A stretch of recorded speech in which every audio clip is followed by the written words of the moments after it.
라디오 독서실. 오늘은 파울로 코엘료의 장편소설 연금술사를 김성희 극본, 박기환 연출로 보내드립니다.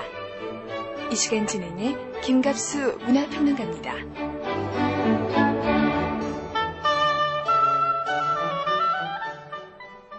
여러분 안녕하십니까? 크리스마스 시즌이 됐군요. 거리 곳곳에서 구색은 종소리가 울려 퍼집니다. 이 즈음 들리는 캐롤 소리는 우리 마음을 마치 등불처럼 따사롭게 밝혀주는 듯합니다. 종교인이 아니라도요, 이때가 되면 마음이 가난한 자에게 복이 있을 것이며 이웃을 내 몸처럼 사랑하라 하는 복음이 어느 때보다 절실하게 다가옵니다. 이처럼 모든 종교의 가르침은 궁극적으로 사랑입니다. 그리고 잡다한 욕심을 비운 진정한 나, 즉 우주와 하나가 되는 삶에 대한 추구, 그리고 자신이 어떤 존재인가에 대한 깨달음을 추구하는 것일 겁니다. 저물어가는 한 해의 길목에서 그동안 걸어온 자신의 삶의 여정을 돌아보고 마음의 속삭임에 귀를 기울이고 또 꿈을 찾아 떠나는 영혼의 여행을 시도해보면 어떻겠습니까? 오늘 감상하고자 하는 작품은 파울로 코엘료의 장편소설 연금술사입니다. 바로 자신의 마음을 찾아가는 여행, 내 안의 신을 찾아가는 자아의 신화를 우화적으로 그린 소설입니다. 이 작품은 전 세계 120여 개국에서 번역돼서 지금까지 2천만 부가 팔렸다는 세계적 초베스트셀러이기도 합니다. 클린턴 전 대통령이 휴가 중에 가장 하고 싶은 일로 이 코엘료의 책을 쌓아놓고 원 없이 읽는 거다, 이렇게 말해서 더 유명해졌습니다. 오늘 도움 말씀 주실 분은 바로 연금술사 이 작품의 번역을 맡으신 최정수 씨입니다. 모시겠습니다. 안녕하세요. 안녕하세요. 예, 워낙 유명한 작가지만요. 아직도 우리한테 좀 더 소개돼야 될 부분이 많을 것 같은데요. 파울로 코엘료가 어떤 작가인지 기본적인 좀 설명을 해주시죠. 예, 코엘료는 1947년도에 브라질에서 태어났습니다. 네. 20대 때 처음에는 연극 연출, TV 극작, 대중음악 작사가, 작곡가, 그렇게 여러 가지 다양한 활동을 했는데요. 1986년도에 아내와 함께 스페인을 여행하다가 그때 어떤 영감을 받고서 구상을 한 작품이 바로 연금술사입니다. 네. 그래서 그 다음 해인 1987년에 그 연금술사를 출간을 했는데요.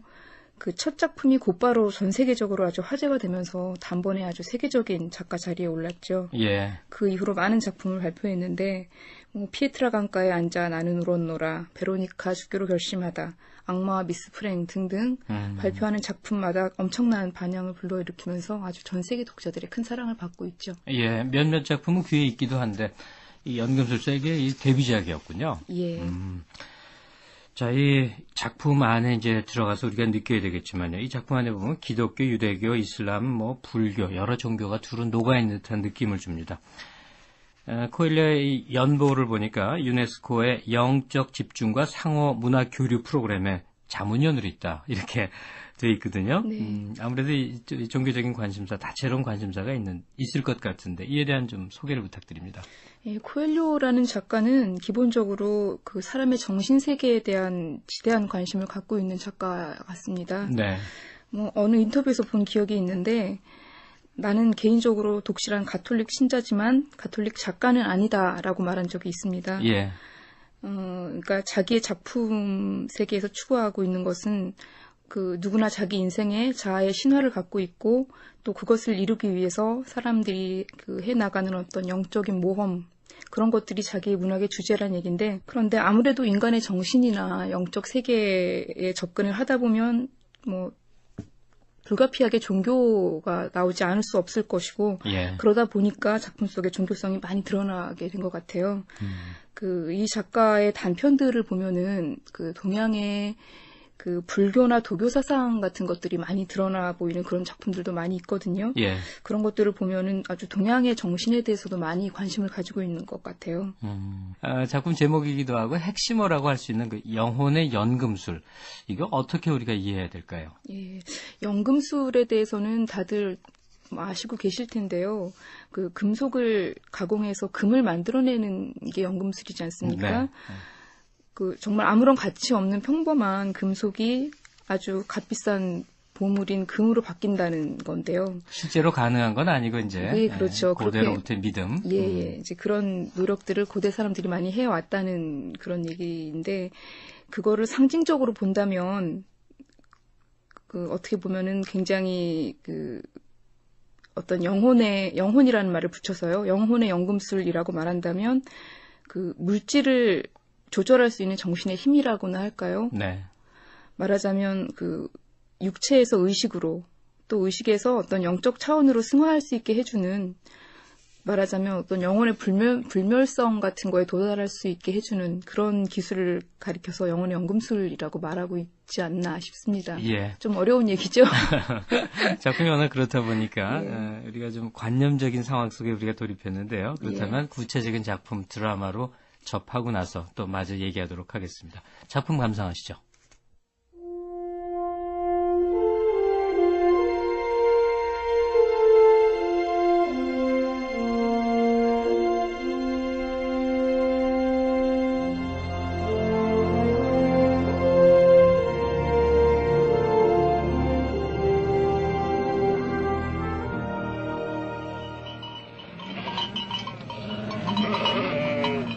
양치기 산티아고가 양떼를 데리고 버려진 낡은 교회 앞에 다다랐을 때는 날이 저물고 있었다.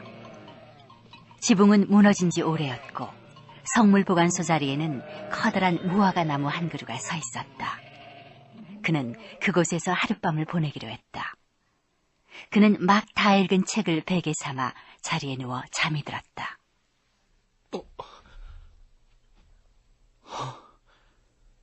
또 같은 꿈을 꾸었어. 도대체 이게 무슨 뜻이지? 지난주와 똑같은 꿈이었다. 산티아고는 해가 떠오르는 방향으로 양들을 몰아갔다. 양들이 필요로 하는 것은 오직 물과 먹이뿐이었다. 산티아고는 16살 때까지 신학교를 다녔다. 그의 부모는 그가 신부가 되어 단지 먹을 것과 물을 얻기 위해 일하는 생활을 벗어나 보잘것없는 시골 집안의 자랑이 되어주기를 바랐다. 그러나 산티아고는 더 넓은 세상을 알고 싶었다. 그는 세상을 두루 여행하고 싶어서 신학교를 그만두고 양치기가 되었다. 산티아고는 타리파에 해몽을 잘하는 집신우파가 살고 있다는 말을 듣고 찾아갔다.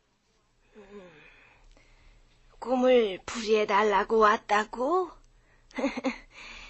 꿈이란 곧 신의 말씀이지. 똑같은 꿈을 연달아 2번 꾸었어요. 꿈에 양들과 함께 초원에 있었는데 어린애 하나가 나타나서 양들과 놀기 시작했어요. 그런데 갑자기 그 아이가 제 손을 잡더니 이집트의 피라미드로 데려가는 거예요. 이집트의 피라미드에서 그 아이는 제게 말했어요. 만일 당신이 이곳에 오게 된다면 당신은 숨겨진 보물을 찾게 될 거예요. 그런 후에 그 아이는 정확한 지점을 제게 짚어주려 했죠. 그 순간 꿈에서 깼어요. 2번이나요. 지금은 자네에게 복제를 받지 않겠네. 대신 자네가 보물을 찾게 되면 그 10분의 1을 내게 주겠나? 좋아요. 그럼 이제 꿈풀이를 해주세요. 자자, 잘 들어. 자네는 정말로 이집트의 피라미드에 가게 돼. 그리고 자넨 거기서 자네를 부자로 만들어줄 보물을 발견하게 되는 거야. 어떻게 제가 이집트까지 간단 말이에요? 난 그저 해몽만 할 뿐이야. 그걸 현실로 만드는 건 내 일이 아니야.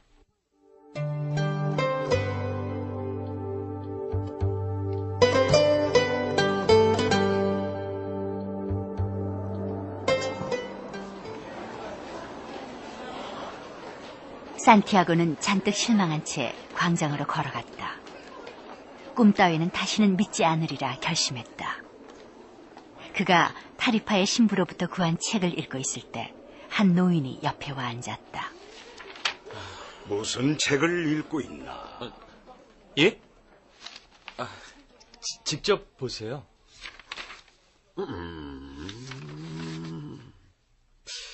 전혀 새로운 게 없는 책이야.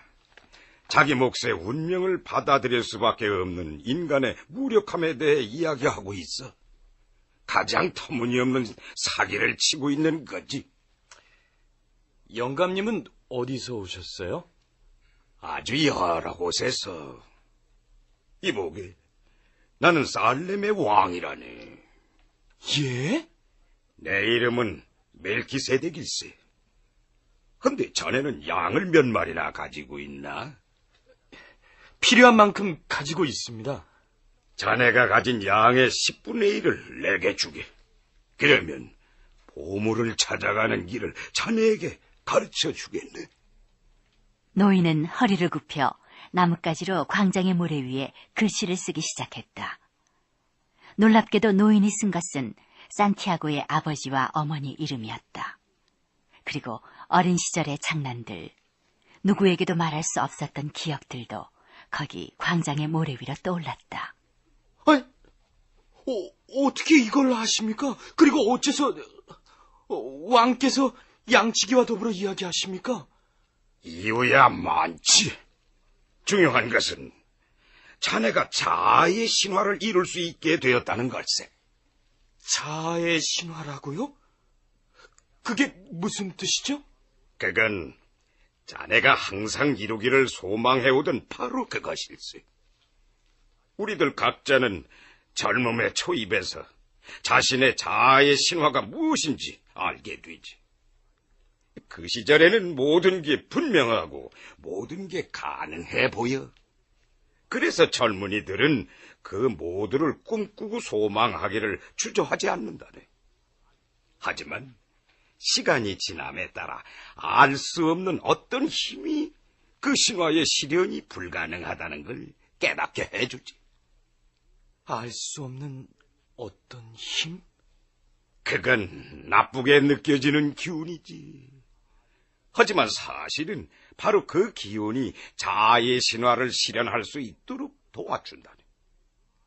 자네의 정신과 의지를 단련시켜주지. 이 세상에는 위대한 진실이 하나 있어. 무언가를 온 마음을 다해 원한다면 반드시 그렇게 된다는 거야. 자네가 무언가를 간절히 원할 때 온 우주는 자네의 소망이 실현되도록 도와준다네.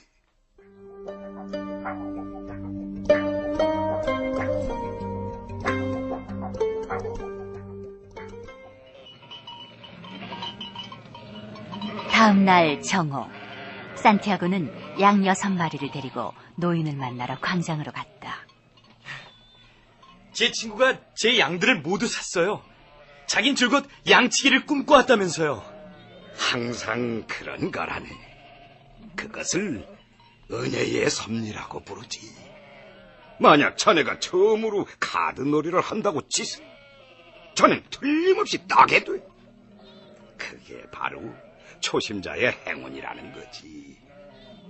보물은 어디 있는 거죠? 이집트에 있다네. 피라미드 가까운 곳에. 아, 집시 노파도 그런 말을 했는데. 보물이 있는 곳에 도달하려면 표지를 따라가야 한다네. 신께서는 우리 인간들 각자가 따라가야 하는 길을 적어주셨다네. 자네는 신이 적어주신 길을 읽기만 하면 되는 게야. 자, 이걸 받게나. 노인은 걸치고 있던 겉옷을 벗어 젖혔다. 노인은 보석이 박힌 금으로 된 묵직한 흉패를 입고 있었다. 노인은 거기서 흰색과 검은색의 보석을 하나씩 빼냈다. 우림과 툼밈이라네. 검은 보석은 예를 뜻하고 하얀 것은 아니오를 뜻하지. 표지들을 식별하기 어려울 때 도움이 될 걸세.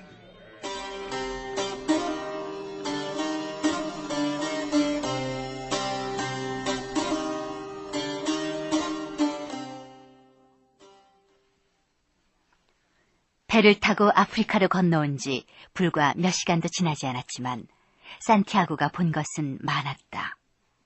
그는 작은 카페에 앉아 노인이 얘기한 표지에 대해 생각했다. 혹시 스페인 사람인가요? 예. 그런데 어떻게 스페인어를 할 줄 아시죠? 아, 이곳엔 스페인어를 할 줄 아는 사람은 많죠. 배로 2시간 정도 거리밖에 안 되니까. 여기엔 무슨 일로 왔습니까? 이집트 피라미드로 가려고요. 혹시 길을 아신다면 절 안내해 주시겠습니까? 답례는 하겠습니다. 아, 피라미드라. 사하라 사막을 건너야 해요. 그러려면 충분한 돈이 있어야 하는데. 이 정도 돈이면 충분하지 않을까요? 좋아요. 탕헤르는 부둣가라 도둑놈들이 아주 많아요. 매우 조심해야 합니다. 낙타 2마리를 사야 하니까 나한테 돈을 맡기세요. 자, 낙타를 사러 갑시다. 그들은 탕헤르의 좁은 거리를 함께 걸었다. 장이 열리고 있는 커다란 광장 한가운데 이르자 산티아고는 물건들을 보느라 정신이 없었지만 여전히 자기의 전 재산을 갖고 있는 새 친구에게서 눈을 떼지 않았다. 그러다 그의 시선이 지금까지 한 번도 본 적이 없는 아름다운 단검 한 자루에 가박혔다. 그 칼이 얼마냐고 묻기 위해 친구를 돌아본 순간 이미 그 남자는 사라지고 없었다.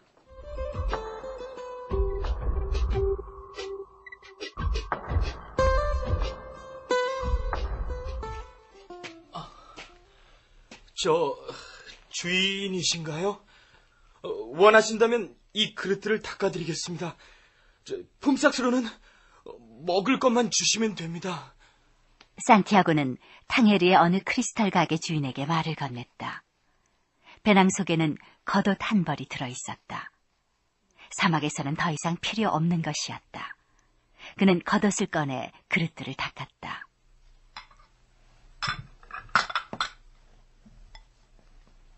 산티아고가 크리스탈 가게에서 일한 지 한 달 가까이 지났다.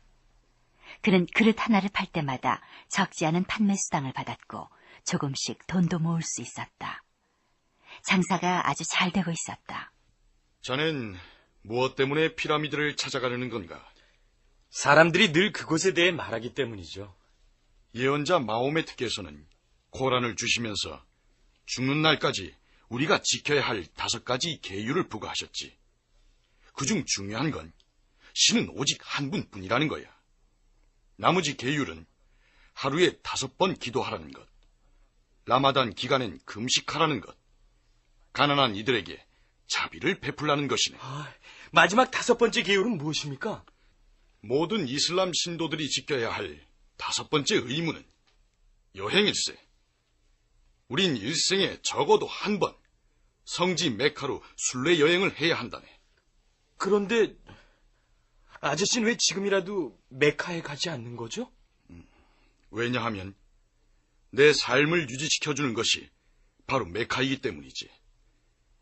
이 모든 똑같은 나날들, 그리고 초라한 식당에서 먹는 점심과 저녁을 견딜 수 있는 힘이 바로 메카에서 나온다네. 난 내 꿈을 실현하고 나면 살아갈 이유가 없어질까 두려워. 1년이 흘렀다. 산티아고는 아랍어로 말하는데 어려움이 없게 되었다. 그는 이제 두툼한 돈 뭉치를 들고 있었다. 자네가 무언가를 간절히 원할 때 온 우주는 자네의 소망이 실현되도록 도와준다네. 산티아고는 배낭을 꾸렸다.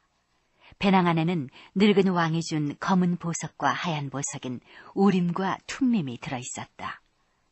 그것들은 늙은 왕이 주었던 힘과 용기를 여전히 그에게 전해주었다.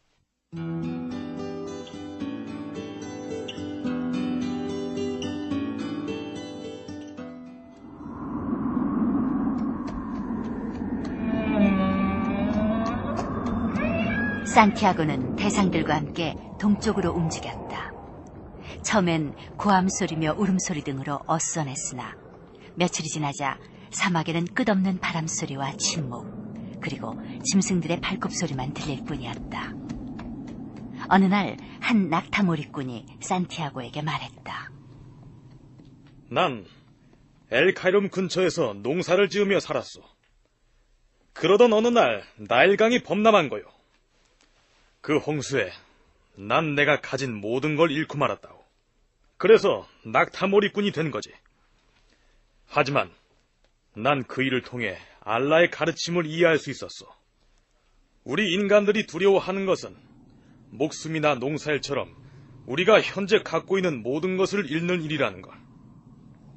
하지만 이런 두려움은 우리의 삶과 세상의 역사가 다 같이 신의 커다란 손에 의해 기록되어 있다는 걸 이해하고 나면 단숨에 사라지는 거라고.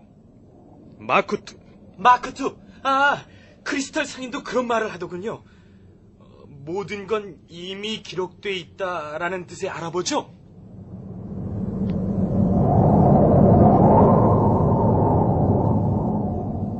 사막에서 부족 간의 전쟁이 벌어졌다는 소식이 날아왔다. 그리고 어느 날 밤 한 영국인이 산티아고를 찾아왔다. 영국인은 산티아고가 크리스털 가게에서 일하게 된 후로 그 가게가 번창하기 시작했다는 얘기에 특히 깊은 인상을 받은 듯했다. 그게 바로 만물을 움직이는 원리야. 연금술에선 그것을 만물의 정기라고 부르지. 사람은 무언가를 진심으로 바랄 때 만물의 정기에 가까워지는 거야. 그것이야말로 궁극의 힘이지. 난 대상행렬이 사막을 건너는 것을 쭉 지켜보면서 이런 생각을 하게 됐어요. 대상행렬과 사막은 같은 언어로 이야기한다고요. 그렇기 때문에 사막은 대상행렬이 자신을 건널 수 있도록 허락하는 것이겠죠. 이러한 사막의 언어를 이해하지 못한다면 여행은 엄청난 고난의 연속일 거예요. 사막의 언어라. 이제부턴 책은 그만 읽고 행렬을 좀 더 주의 깊게 지켜봐야겠군. 나는 선생이 갖고 있는 책들을 읽어봐야겠어요. 연금술이 뭔지 궁금해요.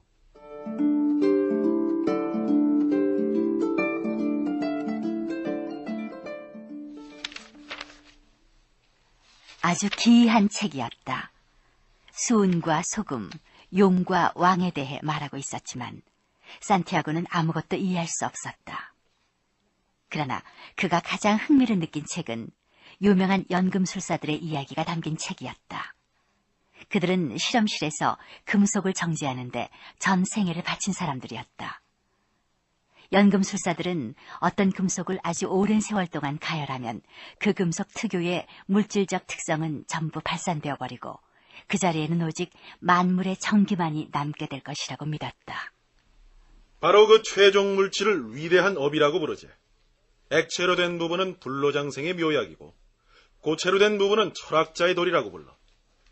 철학자의 돌엔 아주 신비한 능력이 있어. 아주 작은 조각 하나만으로도 상당한 분량의 금속을 금으로 변하게 할 수 있지. 대상행렬은 밤낮 없이 이동했다. 짐승들은 모두 지쳐 있었고 사람들은 점점 더 말을 잃어갔다. 어느 날 해가 지평선 위로 막 솟아오를 무렵 눈앞에는 야자나무 숲이 사막을 온통 뒤덮은 채 끝도 없이 펼쳐져 있었다.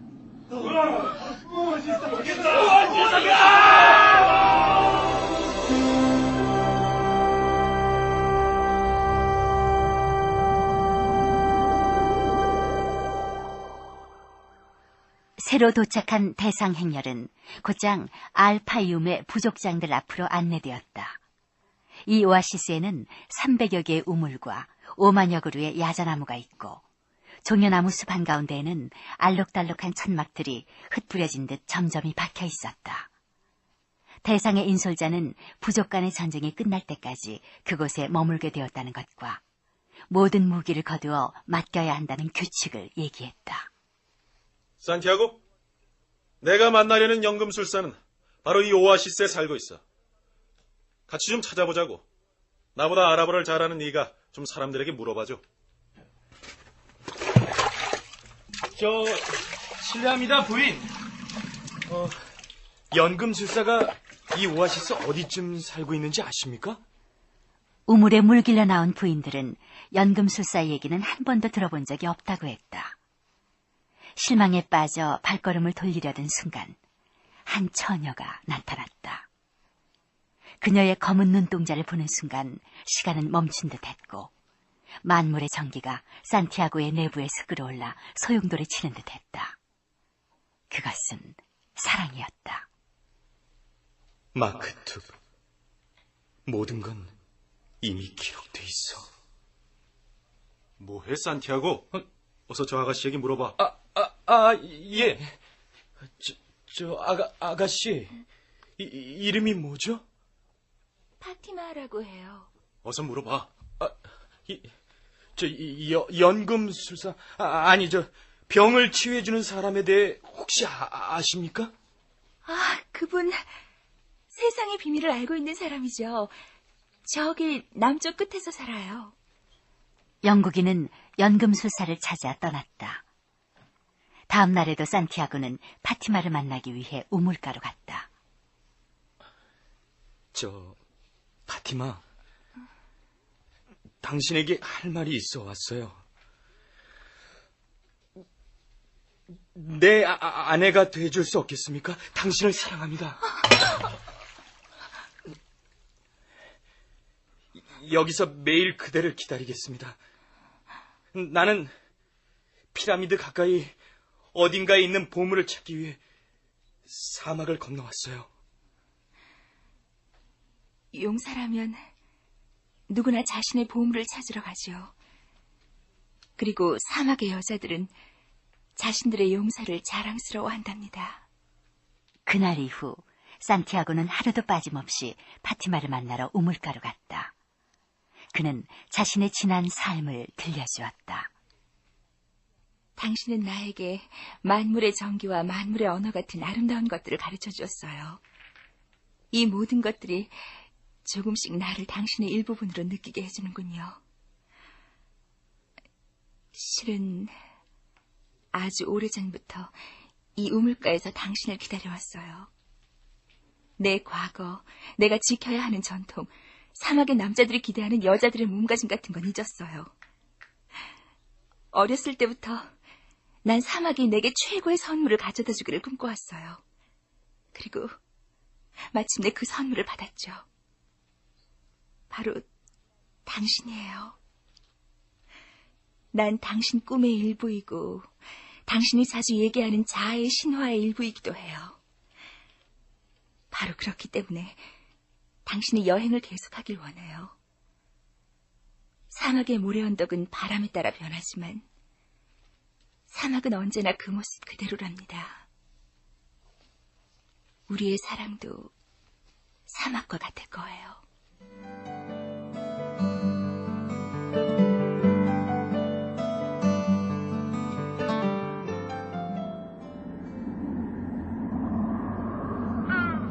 산티아고는 커다란 바위 위에 올라앉아 생각에 잠겨 있었다.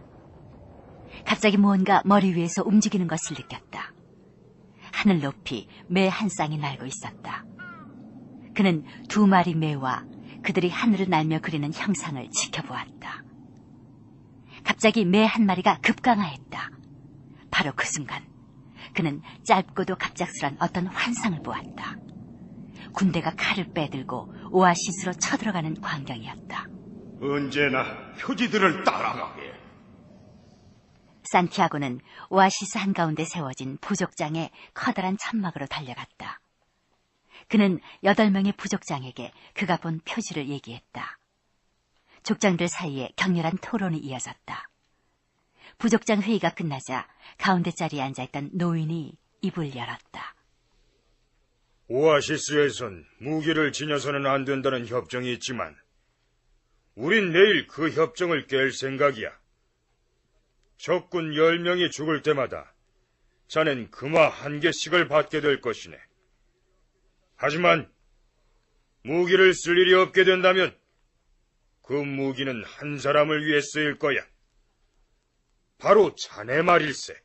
산티아고는 천막을 나와 조용히 걸었다. 그는 혼란스럽고 두려웠다. 만물의 정기 속으로 깊이 잠겨들었지만 그 때문에 치러야 할 대가는 그의 목숨이었다. 누가 감히 매들의 비행을 읽어내는가? 예언에 주의하게. 뭔가가 기록되어 있다면 그것을 피할 수 있는 방법은 없으니 해가 진 후에 아직 그대의 머리가 온전히 붙어 있다면 나를 찾아오게. 저 남쪽 끝으로.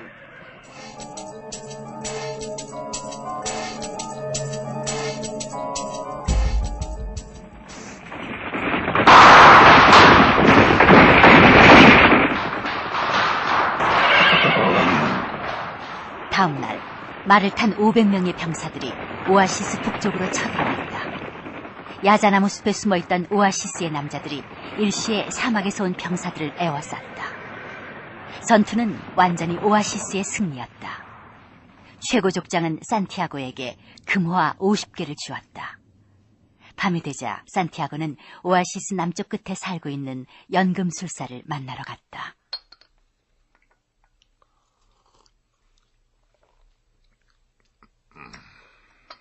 제게 가르침을 주십시오. 아니세. 그대는 알아야 할 모든 것들을 이미 알고 있어. 나는 다만 그대의 보물이 있는 방향으로 그대가 나아갈 수 있도록 해줄 따름이지. 저는 이미 보물을 얻었습니다. 낙타 한 마리와 크리스탈 가게에서 번 돈, 그리고 금화 50개. 또 제게는 사랑하는 파티마가 있습니다. 제가 얻어낸 어떤 것들보다 더 큰 보물이죠. 그대가 여행길에서 발견한 모든 것들이 의미를 가질 수 있을 때 그대의 보물은 발견되는 것일세. 내일 그대의 낙타를 팔고 대신 말을 사게. 내가 그대를 사막으로 인도하겠어.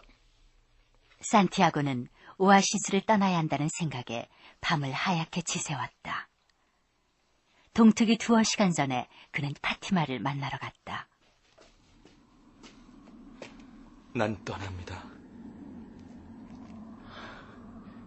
내가 다시 돌아오리라는 걸 믿어주었으면 좋겠어요.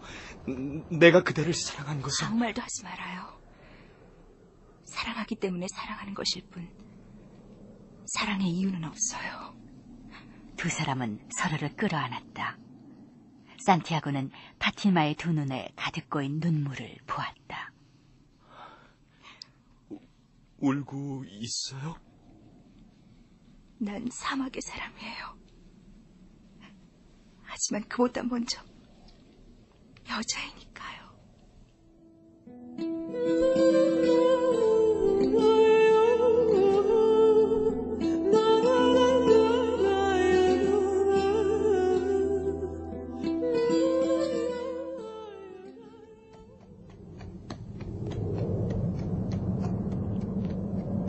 그대 뒤에 두고 온 것들은 생각하지 말게. 모든 것은 만물의 전기 속에 새겨져 영원히 거기 머물 테니.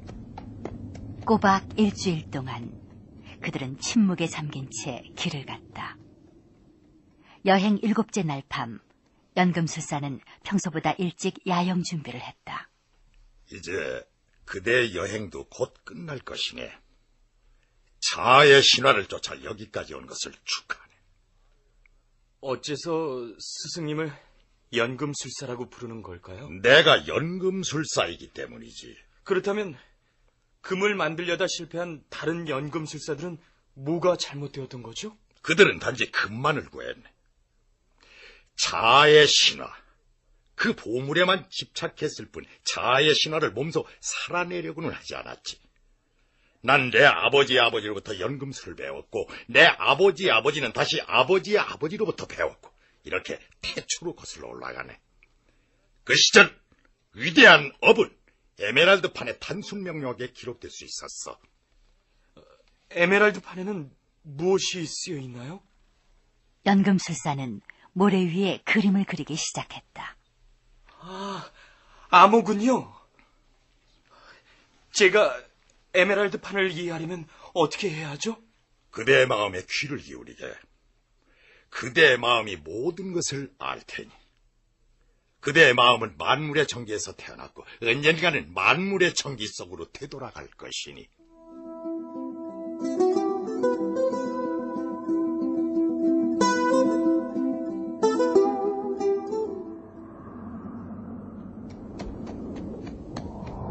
산티아고는 사막의 길을 가는 내내 자기 마음의 소리에 귀를 기울였다.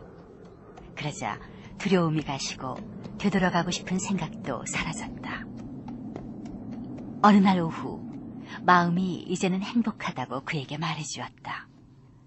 모든 행복한 인간이란 자신의 마음속에 신을 담고 있는 사람이라고 마음은 속삭였다. 피라미드가 있는 방향으로 계속 가게. 그리고 표지들의 주의를 기울이게. 그대의 마음은 이제 그대에게 보물을 보여줄 수 있게 되었으니. 하지만 조심하게. 꿈을 이루기에 앞서 만물의 정기는 언제나 그 사람이 그동안의 여정에서 배운 모든 것들을 시험해보고 싶어하지. 사막의 언어로 말하면 사람들은 오아시스의 야자나무들이 지평선에 보일 때 목말라 죽는다는 것이지. 무언가를 찾아 나서면 도전은 언제나 초심자의 행운으로 시작되고 반드시 가혹한 시험으로 끝을 맺는 것이다.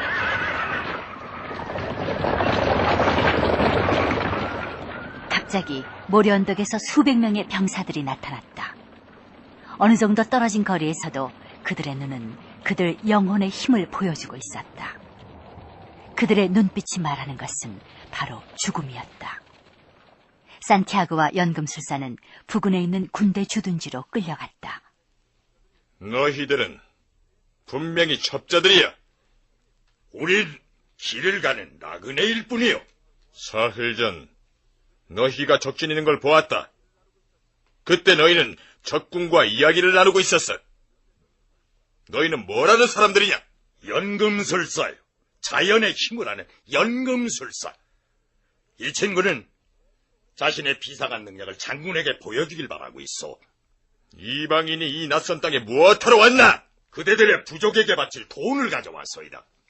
연금술사는 재빨리 산티아고의 봇다리를 낚아채더니 금화를 모조리 꺼내어 사령관에게 건넸다. 좋아. 저자의 비상한 능력을 한번 보고 싶군. 사흘의 말미를 주시오. 이 친구는 바람으로 변할 것이오. 만일 그렇게 하지 못하면 그대 부족의 영예를 위해 우리의 목숨을 기꺼이 바치겠소이다.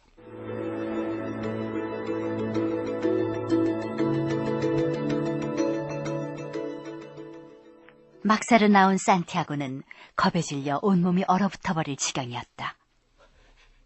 스승님은 제 보물을 모두 저들에게 주어버렸어요. 평생 모은 것인데. 그대가 목숨을 잃으면 그게 다 무슨 소용인가. 그대의 금화가 사흘의 시간을 준 것이. 돈으로 죽음을 빌릴 수 있는 경우는 그리 흔치 않아. 제정신이세요? 전 바람으로 변하는 방법을 몰라요. 어쩌자고 그런 약속을 하셨어요? 산티아고는 바위 꼭대기에 올라가 사막을 바라보며 지냈다. 그는 자기 마음에 귀를 기울였다. 드디어 약속한 시간은 셋째 날이 되었다. 산티아고는 바위 꼭대기로 사령관과 병사들을 데려가서 모두들 앉아달라고 말했다. 산티아고는 온 마음을 다하여 사막에게 말을 건넸다. 그리고 모래를 날리며 불어오는 바람에게 말을 건넸다. 나를 도와줘, 바람아. 언젠가 너를 통해 내 사랑하는 여인의 목소리를 들었어. 내가 바람으로 변하는 법을 가르쳐줘. 누가 너에게 사막과 바람의 언어를 가르쳐준 거야? 내 마음이. 내 안에는 바람과 사막, 태양, 별들, 그리고 우주에서 창조된 모든 만물이 존재하고 있어. 우리는 오직 한 분의 손으로 빚어졌고 우리에게는 같은 영혼이 있는 거야. 나도 너처럼 되어 세상 어디로든 스며들고 내 보물을 뒤덮고 있는 모래들을 날려버리고 내 사랑하는 사람의 목소리를 내 곁으로 가까이 실어오고 싶어. 바람이 되는 법을 가르쳐줘. 산티아고는 바람과 오랫동안 이야기를 나누었다. 바람은 점차 그의 말에 설득되었다.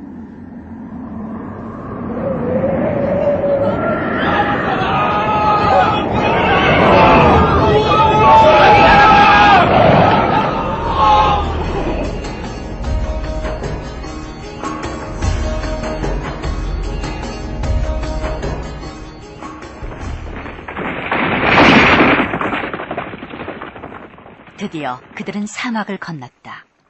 피라미드가 가까워졌을 때 연금술사는 산티아고에게 작별을 고했다. 그대의 보물이 있는 곳에 그대의 마음 또한 있을 것이네. 잘 가게. 마침내 모래 언덕에 올라섰을 때 산티아고는 뜨는 가슴을 억누를 길이 없었다. 보름달과 사막의 순결한 흰빛으로 환히 빛나는 신성하고 장엄한 이집트의 피라미드가 눈앞에 모습을 드러냈던 것이다.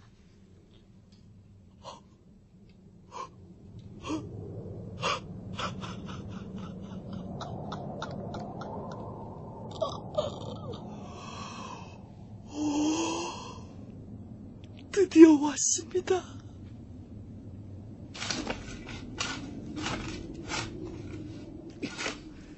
산티아고는 자신의 눈물이 떨어진 자리로 풍뎅이가 지나가는 것을 보았다.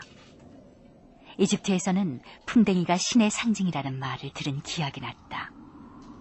그는 그 모래 땅을 밤새도록 팠다. 갑자기 무장한 병사들이 나타났다. 여기서 뭐 하는가? 아무것도 아닙니다. 무얼 숨기는 거지? 우린 돈이 필요해. 이놈을 수색해! 이놈 뭘 하고 있었는지 말 못해!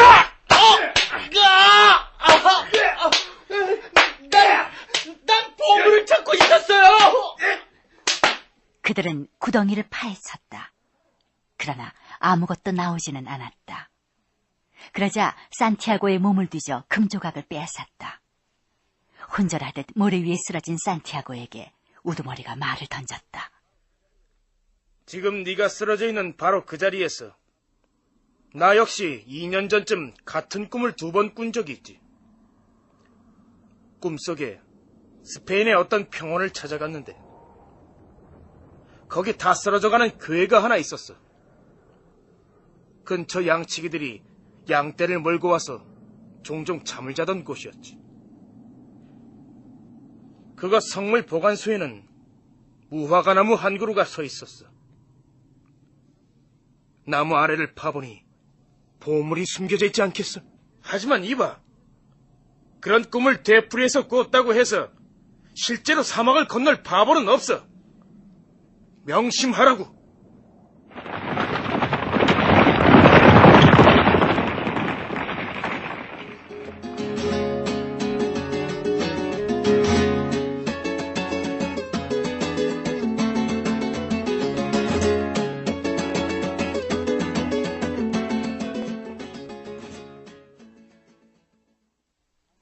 산티아고가 스페인으로 돌아와 어느 버려진 낡은 교회 앞에 다다랐을 때는 날이 저물고 있었다.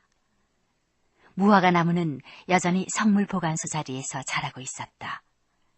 언젠가 양떼를 몰고 와서 하룻밤을 보냈던 기억이 떠올랐다. 지나온 기나긴 여행길이 또렷이 떠올랐다. 자신에게 보물을 보여주기 위해 신이 사용했던 기이한 방법들. 그래.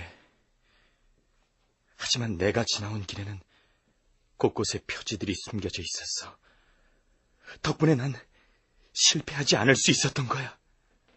마침내 산달에 무언가 딱딱한 것이 부딪혔다. 잠시 후 그의 앞에는 스페인 옛 금화가 가득 담긴 괴짝이 놓여 있었다. 자아의 신화를 추구하는 사람들에게 삶은 얼마나 자비로운지 새삼 신의 뜻에 고개가 숙여졌다. 파티마, 기다려요. 이제 그대에게 달려가겠소.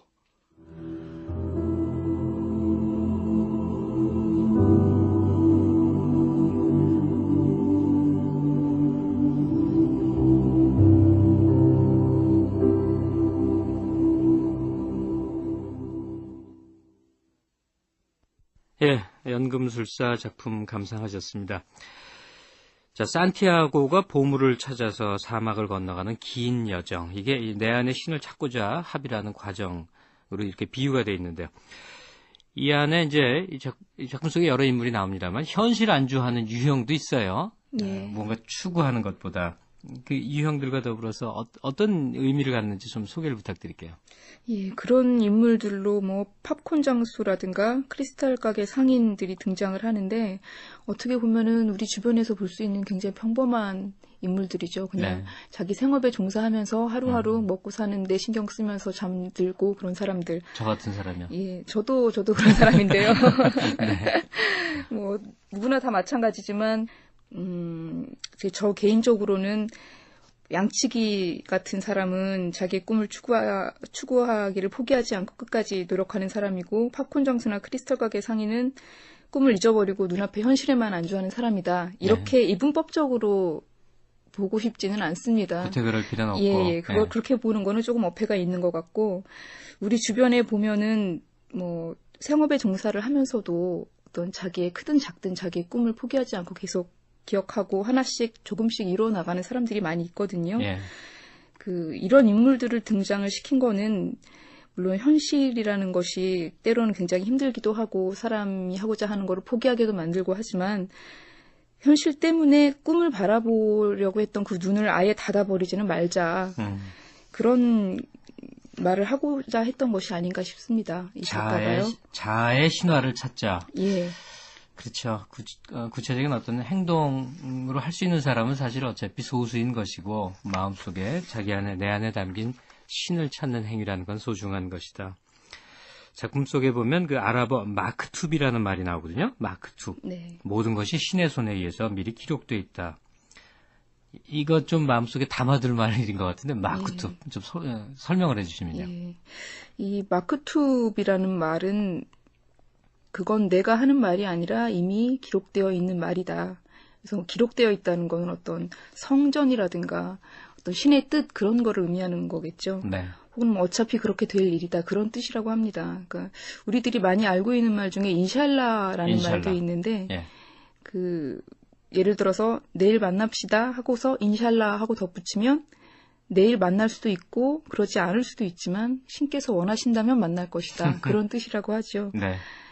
마크 툭도 어떻게 보면 이거 인샬라라는 말과 좀 비슷한 의미를 갖고 있다고 볼 수 있는데 아랍인들만의 어떤 독특한 종교성을 드러내주는 말 같아요. 네.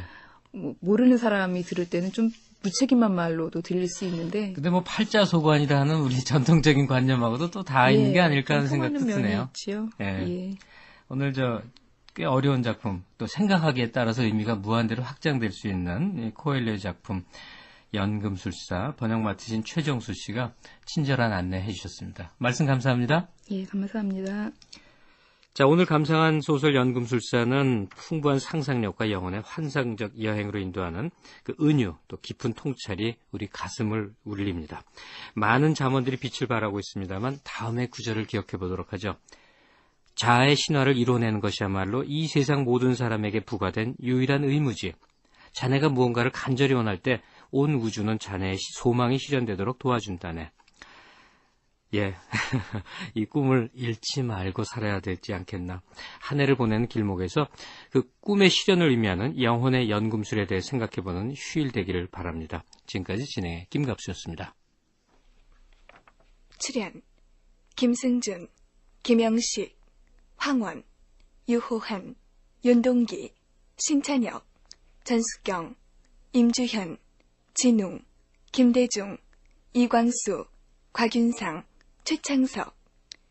해설 이향수. 음악 강원기. 효과 강성범, 신현파, 장찬희. 기술 이흥규.